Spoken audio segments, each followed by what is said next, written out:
जय हिंद, जय भारत। नमस्कार दोस्तों, आप सभी का दीपक एजुकेशन प्रयागराज में स्वागत है। दोस्तों, आज मैं ज्योग्राफी का नेक्स्ट टॉपिक लेकर आया हूं रॉक्स यानी कि चट्टान पर। तो पिछली क्लास में मैंने दोस्तों आप सभी को बताया था पृथ्वी की आंतरिक संरचना यानी कि इंटरनल स्ट्रक्चर ऑफ अर्थ के बारे में। मैंने आपको डिटेल से बताया था कि पृथ्वी के आंतरिक संरचना में कौन कौन सी परतें पाई जाती हैं, किस परत की कौन सी विशेषताएं पाई जाती है, कहाँ पर सिलिका की मात्रा अधिक होती है तो कहाँ पर लोहा की अधिक मात्रा होती है, कहां पर मैग्नीशियम की मात्रा अधिक होती है तो कहां पर ऑक्सीजन की मात्रा अधिक होती है। सभी मैंने आपको पिछली क्लास में बता चुका हूं। तो पृथ्वी की आंतरिक संरचना से ही संबंधित है ये चट्टान वाला टॉपिक है। ये बहुत बड़ा टॉपिक नहीं है, छोटा है, आधे घंटे की लगभग क्लास होगी। हम लोग आइए देखते हैं डिटेल से। लेकिन क्लास स्टार्ट करने से पहले मैं ये बताना चाहूंगा कि अगर आप टीजीटी दे रहे हैं या पीजीटी दे रहे हैं या यूपी पीसीएस देने वाले हैं या अदर स्टेट पीसीएस देने वाले हैं या बीडीओ, लेखपाल या पुलिस दरोगा, कोई भी आप किसी भी परीक्षा की आप तैयारी कर रहे हैं, ये सभी प्रतियोगी परीक्षाओं के लिए अति महत्वपूर्ण साबित होगा। तो आइए देखते हैं रॉक्स यानी कि चट्टान क्या होती है। लेकिन आप लोग पेन कॉपी लेकर बैठिए, क्योंकि मैं आप लोगों को साथ साथ लिखवाते हुए चल रहा हूं, साथ साथ लिखते चलेंगे और साथ साथ समझते हुए चलेंगे। तो आइए सबसे पहले समझते हैं कि रॉक यानी कि चट्टान किसे कहते हैं। तो पृथ्वी के भूपर्पटी यानी कि क्रस्ट, पृथ्वी के क्रस्ट या भूपर्पटी पर, पृथ्वी के क्रस्ट या भूपर्पटी पर पाए जाने वाले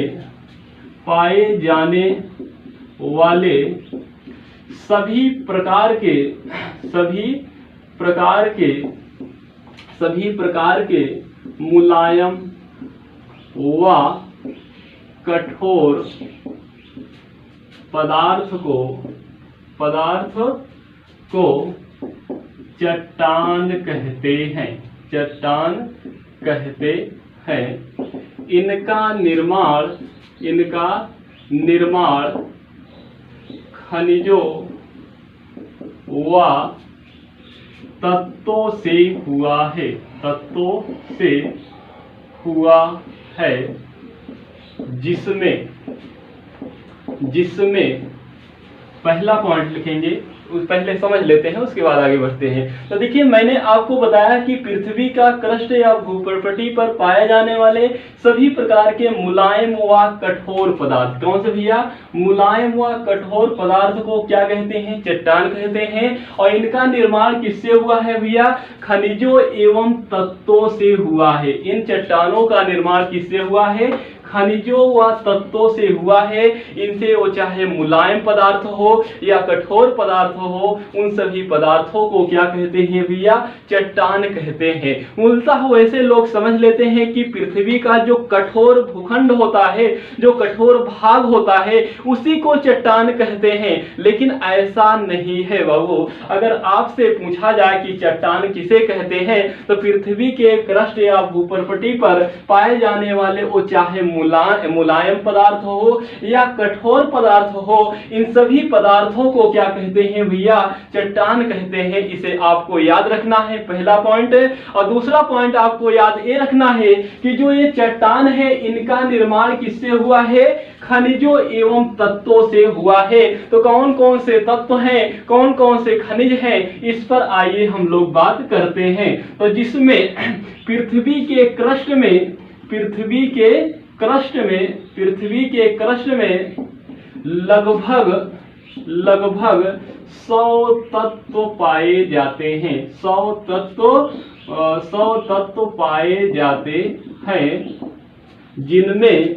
100 तत्व पाए जाते हैं, जिनमें 8 प्रमुख हैं। ये आपसे पूछा जाता है। तो इनमें जो 8 प्रमुख है उनको मैं लिखा दे रहा हूं। पहला कौन सा है भैया, पहला ऑक्सीजन है, आप लिख लीजिएगा। पहला कौन सा है, ऑक्सीजन है। दूसरा अगर आपसे पूछा जाए, दूसरा सिलिका है और तीसरा आपसे पूछा जाए कौन है भैया, एल्यूमिनियम है। और चौथा अगर आपसे पूछा जाए तो लोहा है। पांचवा आपसे पूछा जाए तो कैल्शियम है। छठा आपसे पूछा जाए तो पोटेशियम है। कौन सा भैया? पोटेशियम है। और इसके बाद अगर 1 2 3 4 5 6 हो गया ना, उसके बाद कौन सा है? पोटेशियम हो गया। सोडियम है भैया। कौन सा है? सोडियम है। और सोडियम के बाद कौन सा है? तो मैग्नीशियम है। मैग्नीशियम है। ठीक है भैया, मैग्नीशियम। तो कौन सा है? मैग्नीशियम है। तो आपसे अगर पूछा जाए कि पृथ्वी के क्रस्ट यानी कि भूपरपटी पर कितने तत्व पाए जाते हैं, तो आपका आंसर कितना होगा भैया? 100 तत्व पाए जाते हैं। इन 100 तत्वों में भी 8 प्रमुख हैं। कितने प्रमुख हैं भैया? 8 प्रमुख हैं, जिनका नाम है ऑक्सीजन, सिलिका, एल्युमिनियम, लोहा, कैल्शियम, पोटेशियम और सोडियम एवं मैग्नीशियम। ये 8 प्रमुख हैं इन 100 तत्वों में। इसे आपको याद रखना है। मैंने आपको पिछली क्लास में बताया था कि ऑक्सीजन की मात्रा कहां पर सर्वाधिक होती है, सिलिका एल्युमिनियम की मात्रा कहां पर सर्वाधिक होती है, लोहा की मात्रा कहां पर सर्वाधिक होती है, मैग्नीशियम की मात्रा कहां पर सर्वाधिक होती है। अगर आप पिछली क्लास नहीं देखे हैं तो कृपया आप जाकर प्लेलिस्ट के माध्यम से पिछली क्लास को आप देख सकते हैं। तो ये हो गया भैया तत्व की बात। यहां पर मैंने 2 तत्व का बात मैंने कर चुका। अब आइए खनिजों पर बात करते हैं। तो अगर जबकि खनिजों की संख्या पूछा जाए, जबकि खनिजों की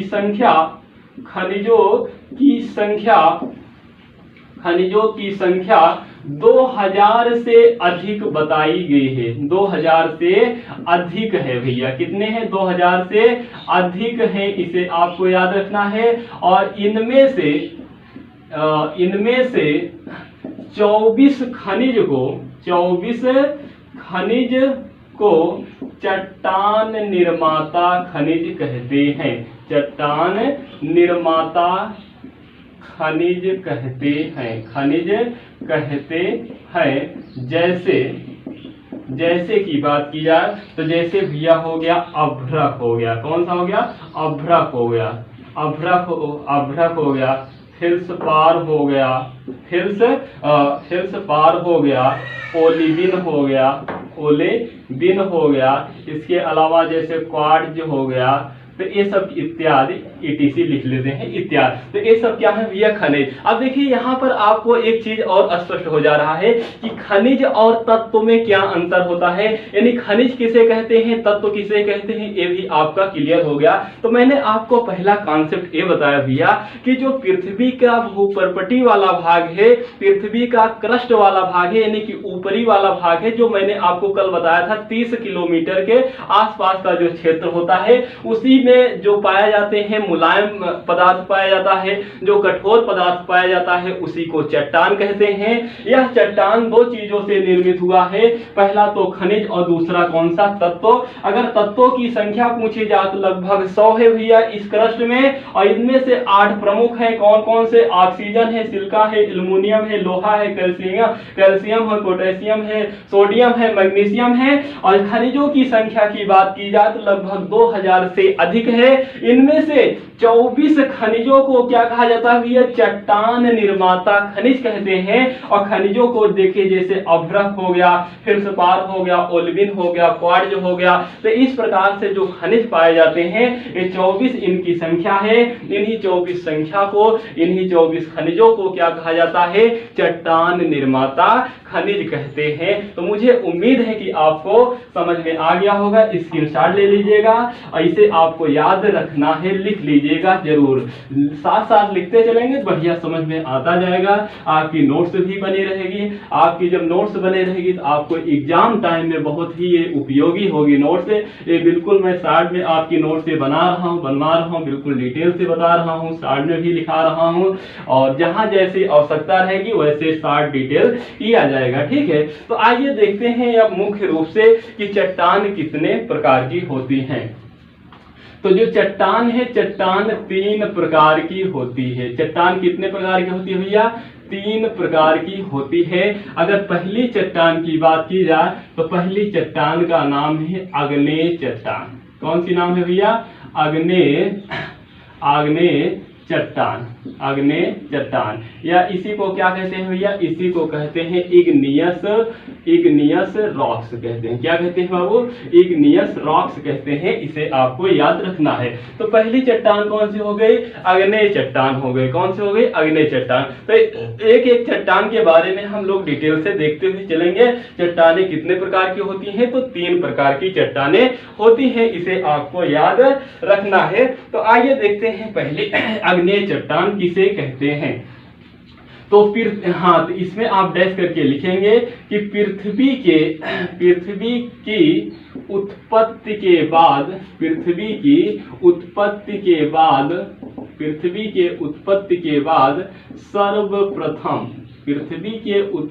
बाद सर्वप्रथम इसी चट्टान का, सर्वप्रथम इसी मतलब आग्नेय चट्टान लिख लीजिए, चाहे सर्वप्रथम आग्नेय चट्टान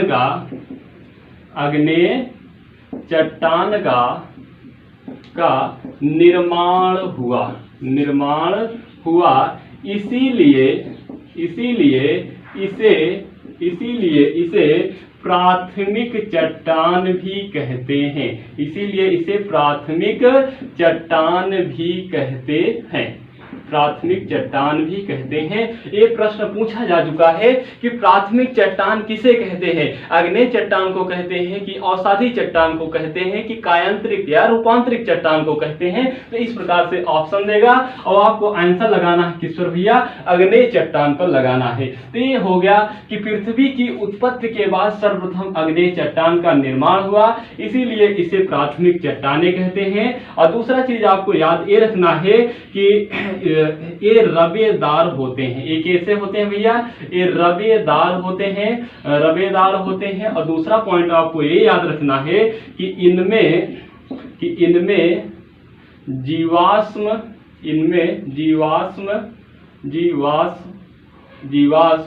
व परत नहीं पाई जाती है। परत नहीं पाई जाती है। दूसरा पॉइंट याद रखना है। उदाहरण की अगर बात की जाए भैया, तो उदाहरण में कौन कौन से हो सकते हैं। उदाहरण की बात की जाए तो जैसे हो गया ग्रेनाइट हो गया, कौन सा हो गया भैया, ग्रेनाइट हो गया, बेसाल्ट हो गया, ग्रेनाइट बेसाल्ट हो गया। इसके अलावा जैसे हो गया सिल हो गया, डाइक हो गया, लाइकोलिथ हो गया,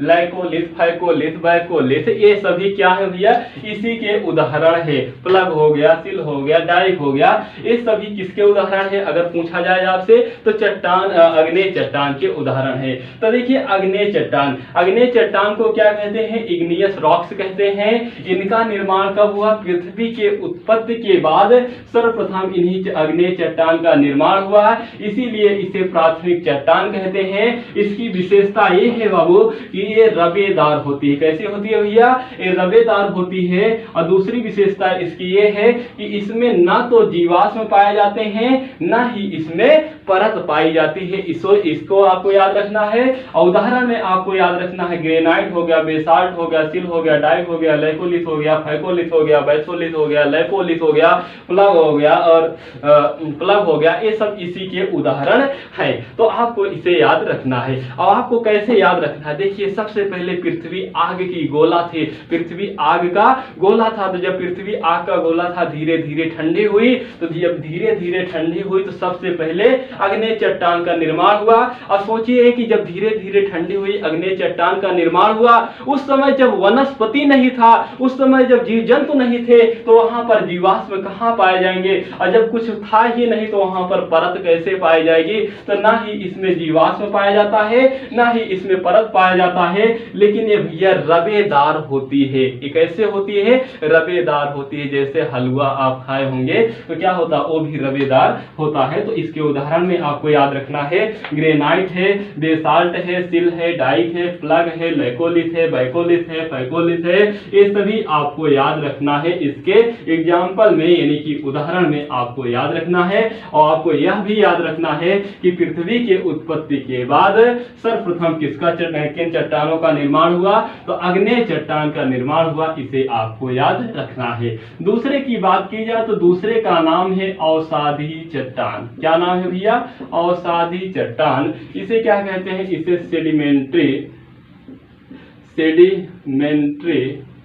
सेडिमेंट्री रॉक्स कहते हैं। क्या कहते हैं भैया? इसे सेडिमेंट्री रॉक्स कहते हैं। अब इनका निर्माण कैसे हुआ? तो देखिए इनका निर्माण लिखिएगा आप लोग। इनका निर्माण आग्नेय के अपरदन व निक्षेपण से हुआ है। इनका निर्माण आग्नेय चट्टान के अपरदन व निक्षेपण से हुआ है। पहला चीज। दूसरा पॉइंट आपको ये याद रखना है कि ये परतदार होती हैं। ये परतदार होती है। दूसरा पॉइंट इसमें, दूसरा पॉइंट लिखिएगा, इसमें जीवाश्म भी पाया जाता है। जीवाश्म भी पाया जाता है। तीसरा पॉइंट आपको याद रखना है, ये रबेदार नहीं होती है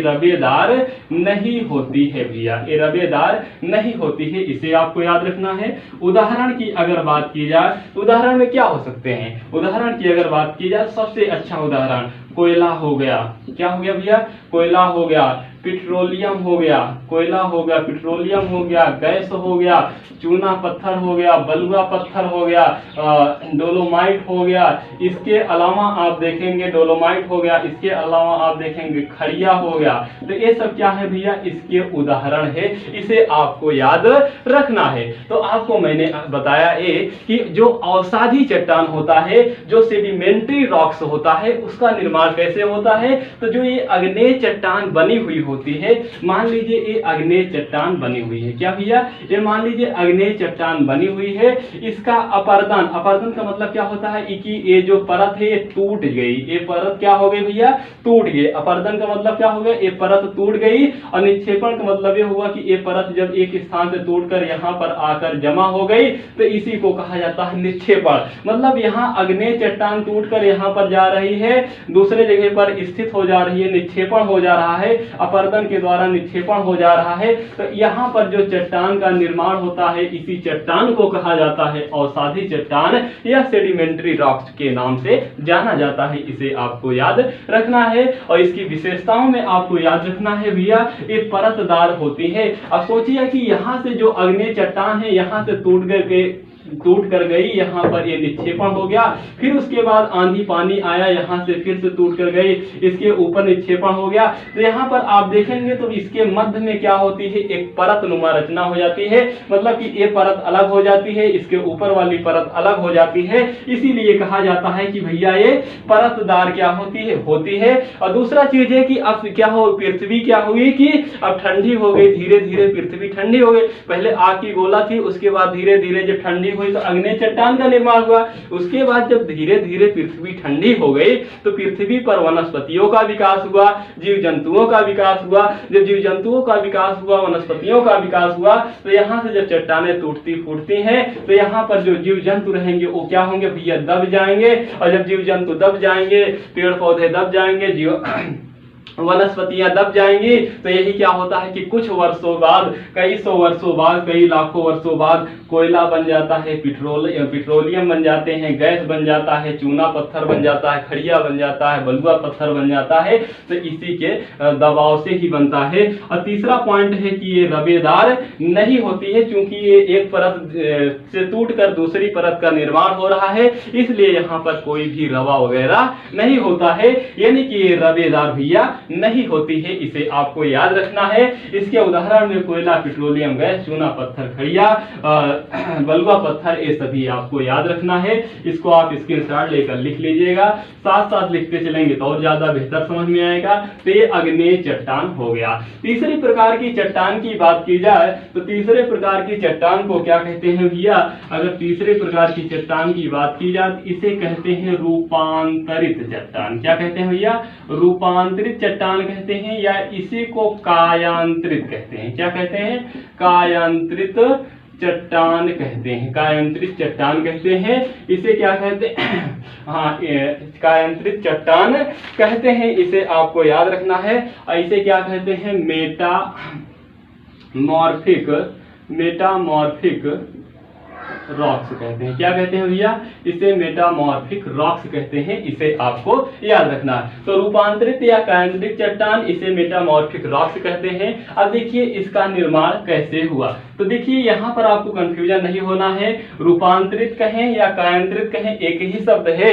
जैसे मान लीजिए आपका नाम गांव का भुलवा है और यहाँ पर भोलाराम हो गया। मान लीजिए आपका गांव में नाम कलुआ है और यहाँ पर आपका नाम श्याम है, तो चाहे आपको कलुआ कहें या श्याम कहें तो आप तो एक ही है ना। तो उसी प्रकार से यहाँ चाहे रूपांतरित कहा जाए या कायांतरित कहा जाए, ये केवल नाम है, ये दो नाम है, मतलब एक चीज के दो नाम है। एक तो रूपांतरित नाम है, दूसरा क्या है भैया?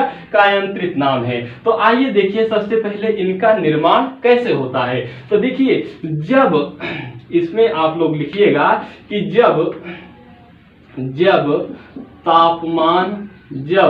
तापमान एवं दाब के कारण, जब तापमान एवं दाब के कारण अग्नेय एवं अवसादी चट्टान अपना रूप बदल लेती हैं,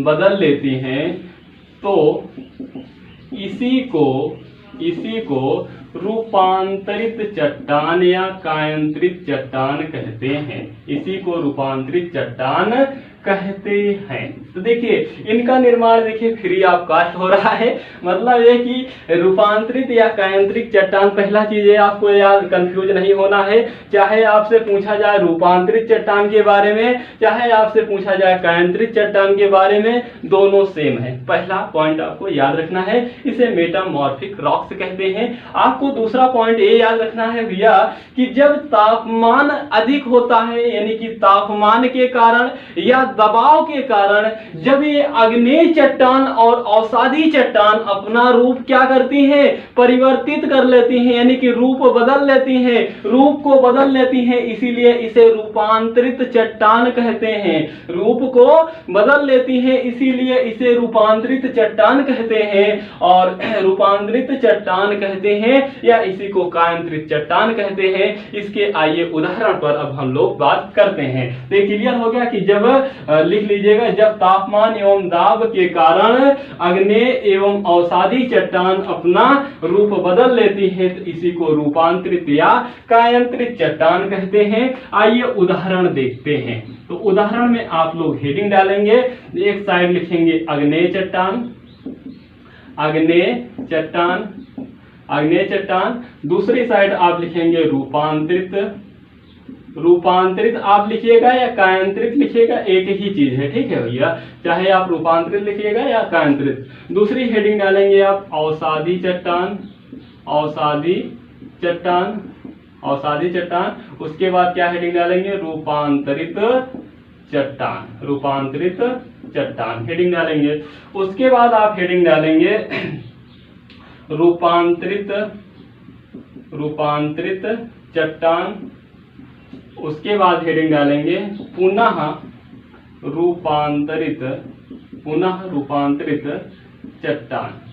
रूपांतरित चट्टान।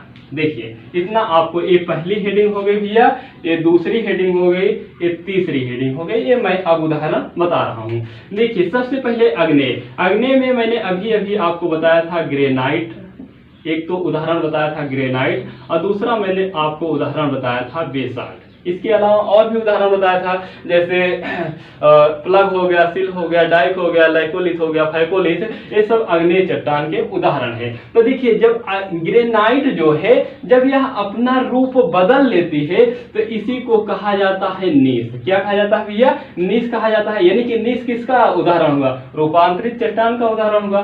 फिर उसके बाद आप देखेंगे जो बेसाल्ट है, यह अपना रूप बदल लेती है, तो इसी को कहा जाता है शिस्ट। क्या कहा जाता है जाता है भैया, इसी को कहा जाता है शिस्ट। यानी कि नीस और शिस्ट किसके उदाहरण हो गए, रूपांतरित या कायांतरित चट्टान के उदाहरण हो गए। जबकि अग्नेय चट्टान के उदाहरण एक तो अग्नेय है, दूसरा कौन सा है, बेसाल्ट है। वैसे ही आइए अवसादी चट्टान में देखते हैं। तो अवसादी चट्टान में आप देखेंगे जैसे चूना पत्थर हो, जैसे मान लीजिए सेल हो गया, एक कौन सा हो गया, एक सेल हो गया। सेल बदल जाता है सिलेट में, किस में बदल जाता है भैया, सिलेट में बदल जाता है। इसके बाद आप देखेंगे चूना पत्थर है, चूना पत्थर है, डोलोमाइट है, डोलोमाइट है और चाक है। तो ये तीनों देखिए, चाहे चूना पत्थर हो या डोलोमाइट हो या चाक हो, ये तीनों किस में बदलते हैं, तो ये तीनों संगमरमर में बदलते हैं। किस में बदलते हैं भैया, संगमरमर में बदलते हैं, संगमरमर में बदलते हैं। उसके बाद एक और होता है बलुआ पत्थर, आपसे पूछा जाता है। अगर आपसे पूछा जाए कि बलुआ पत्थर किस में बदलता है, तो क्वार्ट्ज़ाइट में बदलता है। किस में बदलता है भैया, क्वार्ट्ज़ाइट में बदलता है, इसे आपको याद रखना है। उसके बाद आएंगे रूपांतरित। रूपांतरित मतलब कि रूपांतरित से पुनः रूपांतरित। तो आएंगे, देखिए यहाँ पर स्लेट है तो स्लेट लिखेंगे, यहाँ पर सिलेट है तो सिलेट लिखेंगे। सिलेट जब बदलता है तो यही फाइलाइट में बदल जाता है। किस में बदलता है, फाइलाइट में बदलता है। और यही फाइलाइट भैया किस में बदल जाता है, शिस्ट में बदल जाता है। और एक और उदाहरण है गेब्रो। कौन सा भैया, गेब्रो है। गेब्रो क्या होता है, जब बदलता है तो ये सर्पेंटाइन में हो जाता है। किस में हो जाता है, सर्पेंटाइन में बदल जाता है। किस में बदल जाता है, सर्पेंटाइन में बदल जाता है। तो ये आपको याद रखना है इसके उदाहरण। ये क्लियर हो रहे हैं कि यानी कि मैंने आपको सबसे पहले बताया अग्नेय चट्टान, यानी कि पृथ्वी जब आग की गोला थी, फिर जब धीरे धीरे वो ठंडी होने लगी तो सर्वप्रथम किस चट्टान का निर्माण हुआ भैया, अग्नेय चट्टान का निर्माण हुआ। इस समय ये आग की गोला थी, धीरे धीरे ठंडी हुई थी, इसलिए यहाँ पर वनस्पति जीव जंतु नहीं पाए जाएंगे। इसलिए इस चट्टान में ना तो जीवाश्म पाया जाएगा, ना ही परत पाया जाएगा, लेकिन रवेदार होती है कौन सी चट्टान, अग्नेय चट्टान। फिर इसी अग्नेय चट्टान का जब अपरदन होता है, जब टूटकर दूसरे स्थान पर जाता है, तो उसी को निक्षेपण कहते हैं। उससे जो चट्टान निर्माण होता है उसे अवसादी चट्टान कहते हैं। अवसादी चट्टान का जब निर्माण होता है, अवसादी चट्टान का जब निर्माण होता है, और इसमें अगर विशेषता की बात की जाए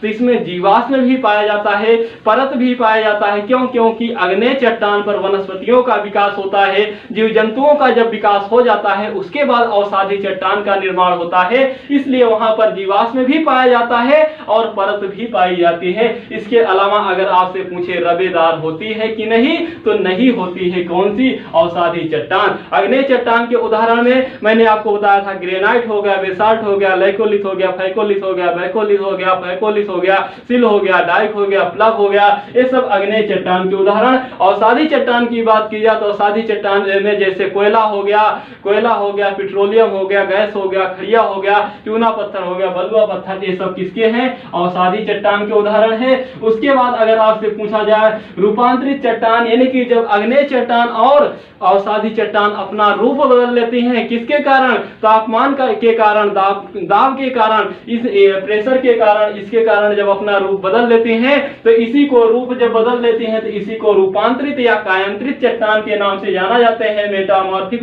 रॉक्स के नाम से जाने जाते हैं। और इनका उदाहरण आप देखेंगे तो यहाँ पर देखिए अग्नेय चट्टान के उदाहरण तो ग्रेनाइट, बेसाल्ट हो गया। लेकिन जब ग्रेनाइट अपना रूप बदल लेती है तो इसी को नीस कहा जाता है, नीस रूपांतरित या कायांतरित का उदाहरण हो गया। बेसाल्ट अग्नेय का उदाहरण है, लेकिन जब यह अपना रूप बदल लेती है तो शिष्ट के रूप में हो जाती है। और शिष्ट किसका उदाहरण हो गया, तो रूपांतरित का हो गया। भाई शिष्ट किसका उदाहरण हुआ, रूपांतरित, क्यों, क्योंकि यह अपना रूप बदल लिया।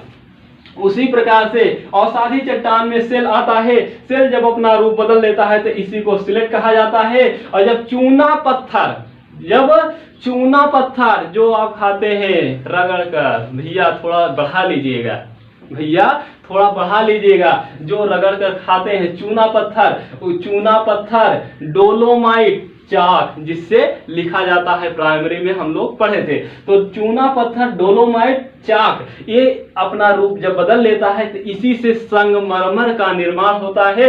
और जब बलुआ पत्थर अपना रूप बदल लेता है तो इसी से क्वार्टजाइट का निर्माण होता है। और इसी प्रकार देखेंगे आप, जो ये रूपांतरित चट्टाने हैं ये पुनः अपना रूप जब किसी कारण से बदल लेती हैं तो इसी को कहा जाता है पुनः रूपांतरित चट्टान। जैसे देखिए यहाँ पर सिलेट क्या है, रूपांतरित चट्टान है। जब यह अपना रूप बदल लेती है इसी को फाइलाइट कहते हैं। क्या कहते हैं भैया, फाइलाइट कहते हैं। और जब फाइलाइट अपना रूप बदल लेती है तो इसी को शिस्ट कहते हैं। और जब गेब्रो अपना रूप बदल लेती है तो इसी को क्या कहते हैं भैया, सर्पेंटाइन कहते हैं। मुझे उम्मीद है कि आपको बेहतर से बेहतर समझ में आया होगा। और अगर आपको समझ में आया है तो लाइक और सब्सक्राइब जरूर कीजिएगा और कमेंट जरूर किया करें। आपका कमेंट ही रिस्पॉन्स होता है कि आपकी ये क्लास आपको कैसे लगी। और जब आपको क्लास अच्छी लगेगी, पसंद होगी, तो आप तो कमेंट जरूर कीजिएगा, क्योंकि कमेंट पर ही आपके भरोसे मैं टिका हुआ हूँ। अगर आप लोग अच्छे से कमेंट नहीं करेंगे, लाइक नहीं करेंगे, सब्सक्राइब नहीं करेंगे, सोचिए इतनी तेज गर्मी है, गर्मी का महीना चल रहा है, इतनी तेज गर्मी में मैं आपको पढ़ा रहा हूँ, पसीने गिर रहे हैं, फिर भी मैं आपके लिए मेहनत कर रहा हूँ, आपके लिए मैं तत्पर हूँ, दिन प्रतिदिन रेगुलर मैं क्लास ले रहा हूँ। तो आपके लिए इतना जब मैं सब कुछ कर रहा हूं तो आपका भी एक कर्तव्य बनता है कि आप चैनल को सब्सक्राइब करें और लाइक करें और कमेंट जरूर करिए। इतना ही नहीं, जो आपका करीबी मित्र हो, जो दोस्त हो, जो परीक्षाओं की विभिन्न परीक्षाओं की तैयारी कर रहा हो, उसके पास इस क्लास को शेयर करिए, उससे भी चैनल को सब्सक्राइब करवाइए। और क्या होगा, जब सब्सक्राइब कराएंगे, जितना ज्यादा से ज्यादा जनसंख्या हमें देखेगी उतना ज्यादा हमें क्या मिलेगा, बल मिलेगा। और उतना जल्दी जल्दी मैं क्लासें आपके लिए बेहद और भी अच्छी अच्छी क्लासें लेकर आऊंगा। तो आज के लिए इतना ही। थैंक यू, धन्यवाद, शुक्रिया, आपका दिन शुभ हो।